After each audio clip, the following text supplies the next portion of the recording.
Estar con tu empresa siempre, colaborando juntos. Porque cuando se trabaja en equipo, se trabaja mejor. Laboral Cucha, hay otra forma.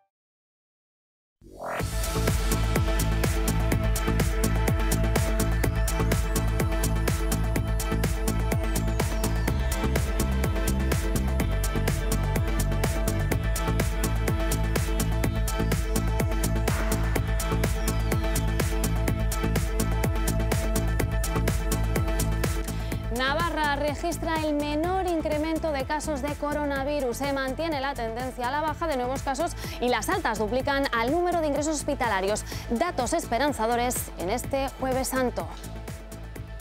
¿Qué tal? Buenas noches. El dato dramático, el de los fallecidos, que siguen produciéndose, aunque en menor medida. 8 fallecidos más en las últimas horas, con lo que ya se elevan a 214. La buena noticia, como decíamos, los pocos contagios que ha habido, poco más de 100. Es, de hecho, la menor subida y sitúa la tasa en el 3%, por debajo de la tasa en España, que está en un 4%. Otro dato positivo es que por tercer día consecutivo no hay nuevos ingresos en la UCI. De hecho, ya lo ven, son 5 menos que ayer y sigue habiendo altas, 12 más en las últimas horas. En total, 462. Y otro apunte, desde hoy el Complejo Hospitalario de Navarra realiza también test rápidos. Todos estamos esperando llegar ya a doblar la famosa curva, pero aún tenemos que seguir con el esfuerzo sanitario y social, tanto personal como colectivo. Y en este sentido también podemos confirmar la impresión de que el sistema sanitario navarro está pudiendo acoger la epidemia razonablemente bien. Uno de los colectivos más vulnerables sigue siendo el de los centros de mayores. Hoy hemos sabido que desde el 8 de marzo han fallecido 300 residentes en centros de Navarra, aunque solo hay confirmados 71 fallecidos por COVID-19 y otros 143 han muerto con síntomas. El Gobierno redobla los esfuerzos para frenar contagios. Ya se han realizado cerca de 800 pruebas en residencias. El foco está puesto en los más vulnerables. De los 5.835 residentes, 448 han dado positivo. 2 de cada 3 de los sometidos a las pruebas. 56 se encuentran hospitalizados y 392 permanecen en sus respectivas residencias. 366 tienen síntomas compatibles, pero no se les ha hecho la prueba. Hemos logrado llegar a diagnosticar con una prueba PCR a la práctica totalidad de residentes asintomáticos. En 3 días se han hecho 800 pruebas, se han hecho 800 PCRs y los centros de atención primaria en su organización han basculado hacia las residencias. Casi la mitad de las 71 residencias de mayores no tienen ningún caso confirmado. Sin embargo, el número de fallecidos ha subido considerablemente, puesto que a instancias del Ministerio ahora se contabilizan los casos con sintomatología compatible al COVID, pero no confirmados con PCR. Son 143 por 71 de los que sí fueron sometidos a pruebas, del total de 316 fallecidos en residencias desde el 8 de marzo. En los 2 últimos días el incremento ha sido significativo porque algunas residencias estaban reportando solo los casos confirmados y no aquellos que habían fallecido con síntomas compatibles pero sin PCR positiva. En este momento, un 49,3% de las residencias no tiene ningún caso confirmado de COVID-19. 7 de cada 10 centros de discapacidad no tienen ningún positivo confirmado. En total hay 96 casos de las 1.025 plazas, con 4 fallecidos. Conforme avanzan los días, también comprobamos de manera más fehaciente la dureza de esta pandemia y cómo se ceba especialmente en los sectores más vulnerables. Solo hay 2 positivos dentro de las 519 plazas en los 70 centros de menores en Navarra, mientras que no hay ningún confirmado en los centros de exclusión social. Y este es el momento en el que aterriza en Barajas el avión procedente de Ankara con los 150 respiradores que habían sido retenidos en Turquía. Ya están en su destino, es decir, en Castilla-La Mancha, Cataluña y aquí en Navarra. El Gobierno ha comprado 12 de esos equipos que ya podrán usar pacientes con coronavirus. Los respiradores llegaron ayer a la noche a Madrid y a las 6 de la mañana han llegado a Pamplona. Y en este momento los están montando en el Complejo Hospitalario de Navarra. Y a todo esto, hoy los Reyes han mantenido una conversación telefónica con el máximo responsable del Complejo Hospitalario de Navarra, Alfredo Martínez Larrea, para conocer su situación ante la pandemia de coronavirus en la comunidad foral. Nos fijamos ahora en los datos en el conjunto de España, que supera ya la barrera de las 15.000 muertes. Lo cierto es que hay que tener también cierta esperanza, porque los fallecidos en las últimas horas han bajado a 683. Vuelven a descender. Ya hay más de 150.000 contagiados, más de 5.700 está en la última jornada. Siguen a buen ritmo el número de personas oficialmente curadas, más de 4.000, superándose ya las 52.000, un 34% del total de positivos. Y otro dato, el Ministerio lleva 2 días sin comunicar la cifra de personas ingresadas en la UCI y en hospitales. El problema es que no todas las comunidades lo ofrecen de la misma forma y el resultado no es homogéneo. Bueno, con esta radiografía diaria, desde Sanidad aseguran que la tasa de crecimiento y evolución del COVID-19 se está reduciendo en todo el país. La tasa de crecimiento y la velocidad con la que se está propagando la enfermedad está disminuyendo, y esto es de forma general. La detección precoz de los casos, el aislamiento precoz de esos casos, el seguimiento adecuado de los contactos es una de las piezas claves que nos puede garantizar que vamos saliendo. Y como digo, todo este proceso de desescalado es muy complejo. Nadie de verdad en el mundo tiene las soluciones, ni los criterios claros, ni los marcadores específicos para hacerlo. Bueno, pues precisamente sobre esa desescalada y la vuelta a la normalidad se ha pronunciado hoy el presidente Pedro Sánchez, que ha dado por hecho que en 15 días tendrá que pedir una nueva prórroga del estado de alarma en el Congreso. Ya les adelanto que estoy convencido de que dentro de 15 días voy a tener que volver a prorrogar el decreto de alarma. Pero es que si pido un decreto de alarma de un mes, entonces la oposición dice que me quiero saltar al Parlamento, con lo cual prefiero venir cada 15 días a esta Cámara para pedir la prórroga del decreto de alarma, y evidentemente pues dentro de 15 días estoy convencido de que tendré que volver a hacerlo, porque evidentemente no habremos puesto fin a la pandemia. Y si no lo pido, pues efectivamente será porque tenemos una noticia tan extraordinaria que prefiero no decirlo. Declaraciones de Sánchez en un pleno extraordinario para aprobar precisamente la prórroga del estado de alarma hasta el 25 de abril incluido. En su intervención, Sánchez ha anunciado que los fallecidos con coronavirus tendrán un homenaje de Estado una vez se haya superado la fase aguda de la pandemia. También ha convocado a los partidos y agentes sociales la próxima semana para impulsar otros pactos de la Moncloa, mientras la oposición ha atacado la gestión del Gobierno en esta crisis sanitaria. A recordar a los fallecidos como consecuencia de esta enfermedad, guardando un minuto de silencio. Con este minuto de silencio comenzaba el tercer pleno desde que se decretase el estado de alarma. De nuevo, los escaños del Congreso estaban prácticamente vacíos, con poco más de 40 diputados presentes para escuchar al presidente cómo pedía una prórroga hasta el 26 de abril. Un apoyo que volvemos a solicitar con la seguridad de que sigue siendo una medida esencial para proteger la vida y la salud de nuestros conciudadanos. Pronto el principal partido de la oposición se ha mostrado crítico con Sánchez y le ha pedido explicaciones. Le pido que nos diga la verdad sobre esa rectificada desescalada, sobre las compras fallidas de material, sobre la necesidad de llevar mascarillas por la calle o no, sobre la identidad del proveedor de test fraudulentos. Vox ha ido más allá y ha pedido la dimisión del Gobierno. No vamos a ser cómplices de su negligencia, de su incompetencia, ni mucho menos del sectarismo o de los delirios totalitarios del señor Iglesias. Unidas Podemos ha mirado a la bancada conservadora y tacha al Partido Popular de ir a rebufo de Vox. La ultraderecha pone el interés particular por delante del interés general. En estos días el Partido Popular está haciendo lo mismo. Ciudadanos tiende la mano a Sánchez desde una posición, dicen, leal. Pero le advierto que es una mano exigente, que no es un cheque en blanco. UPN ha censurado la gestión del Gobierno. Ese es el error, el Gobierno, que no está preparado para esto. Sánchez ha retomado la palabra exigiendo unión. Lo último que debemos permitir, señorías, es un desliz, porque supondría, más que un retroceso, una recaída. Un debate donde el foco ha estado puesto en el confinamiento. Bueno, pues precisamente durante el debate de este tercer pleno, el diputado de UPN, Carlos García Danero, ha exigido al Gobierno central que ofrezca certezas a la ciudadanía. Una intervención muy comentada en redes sociales desde el Partido Socialista de Navarra. No ha sentado nada bien este discurso, al que han tachado de vergonzoso y han reprochado la actitud del diputado regionalista. Hoy, Jueves Santo, la gente tiene que estar en la playa, en las procesiones, en el campo, en el pueblo, donde le diera la gana, haciendo deporte. Están en casa, todos en casa, recluidos en casa.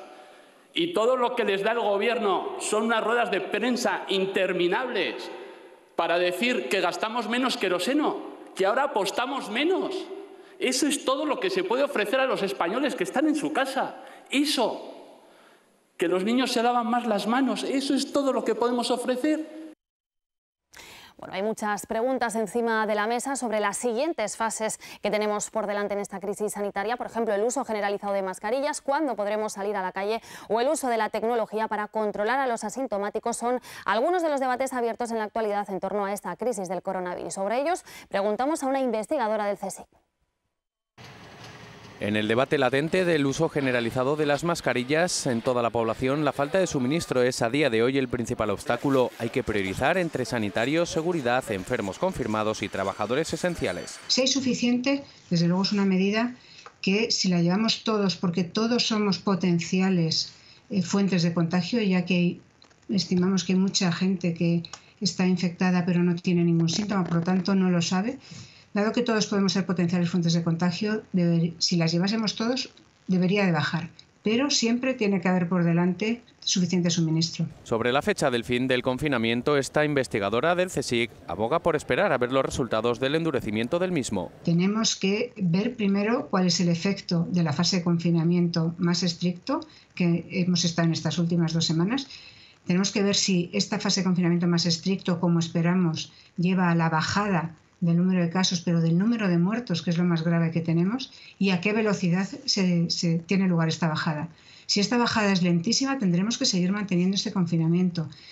Subirlo es prácticamente ya imposible, pero si esta bajada es suficientemente rápida, pues aunque con un decalaje de 2 semanas que lo vayamos observando, podremos ir viendo cuál es el futuro. Del Val se muestra partidaria del uso de las aplicaciones para avisar a las personas que potencialmente pueden haberse contagiado tras un positivo de un tercero. Lo que no hicimos en la fase de incremento de los casos hace un mes, que es aislar a los infectados y también a todos sus contactos, incluso los no muy cercanos. Eso lo debemos hacer ahora, lo hemos tenido que aprender en aquella fase y hacerlo ahora. Y los contactos se pueden localizar por comunicación, por la propia persona contagiada de quiénes son todos sus contactos, pero siempre nos olvidamos de un montón. Si nos hemos ido a la compra y tal, no los conocemos. Y ahí yo creo que deberíamos emplear las aplicaciones de trazado que se han desarrollado en Europa. Permiten saber con quién ha estado en contacto en los últimos días una persona. De manera que si yo la tengo en mi teléfono, me dirán, oye, una persona con quien estuviste en contacto hace 4 días resulta que hoy ha dado positivo. Por favor, aíslate tú para no contagiar a tus personas más cercanas. Aíslate tú para no contagiar a quien te encuentres en el supermercado. Aíslate durante 15 días. Va a ser duro para ti, pero para el resto de la sociedad va a ser mejor. Unas apps similares a las que se han utilizado en Asia, pero que considera menos invasivas. Afrontamos sin duda un mes de abril clave en el devenir de esta crisis sanitaria. Los resultados del confinamiento no solo marcarán la hoja de ruta sanitaria o social, sino también la económica.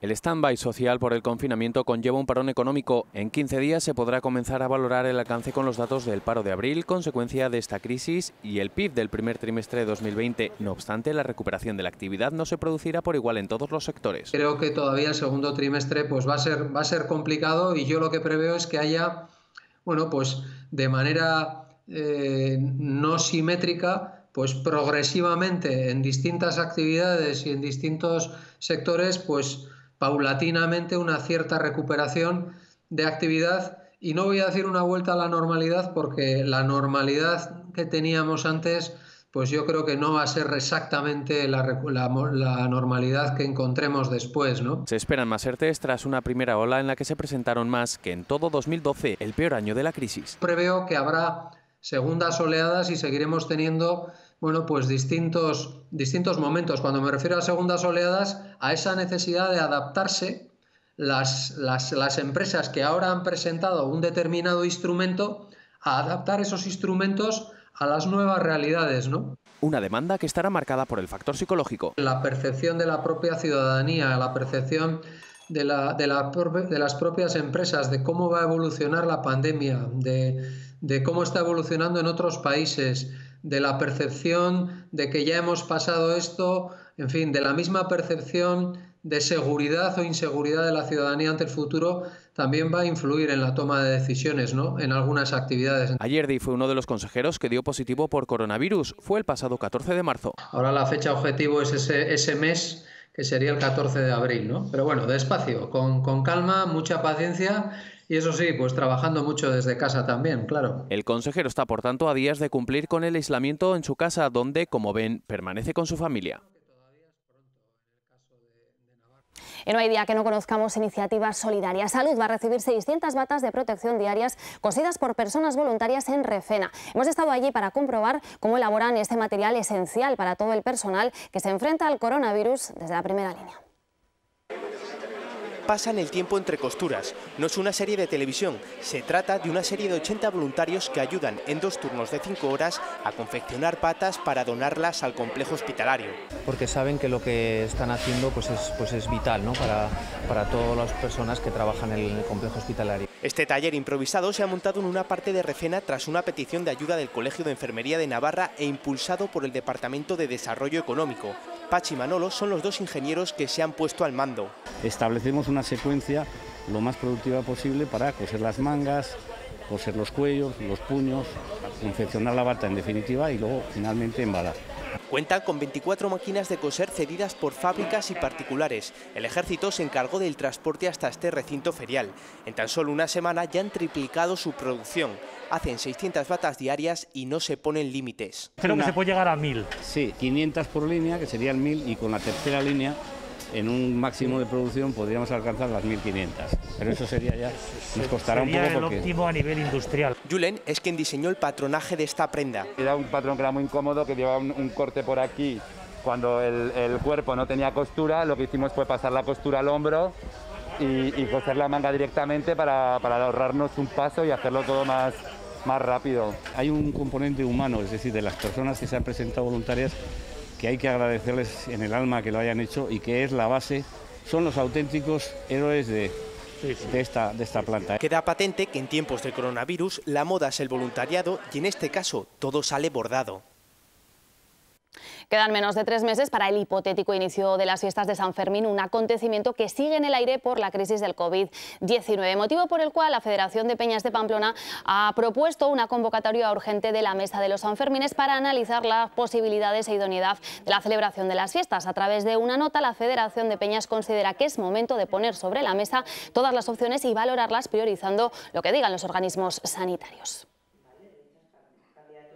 Y hablando de fechas señaladas, estamos en Semana Santa, por muy atípica que sea. No habrá procesiones, pero desde Navarra Televisión les invitamos a vivirla con celebraciones litúrgicas más importantes de estas fechas, con 3 retransmisiones especiales desde la Catedral de Pamplona, que podrán seguir aquí en Navarra Televisión y también en nuestra página web.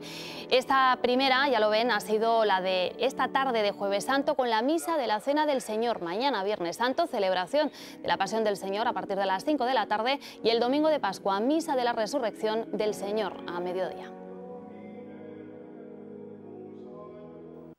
Bueno, y nos despedimos ya y lo hacemos recorriendo las calles vacías de Elizondo que se unen al reto y se quedan en casa. Nosotros nos marchamos. Más información, ya lo saben, en nuestra página web en natv.es y mañana en Avances Informativos con Sara Rodríguez Alea. Que pasen una buena noche. Adiós.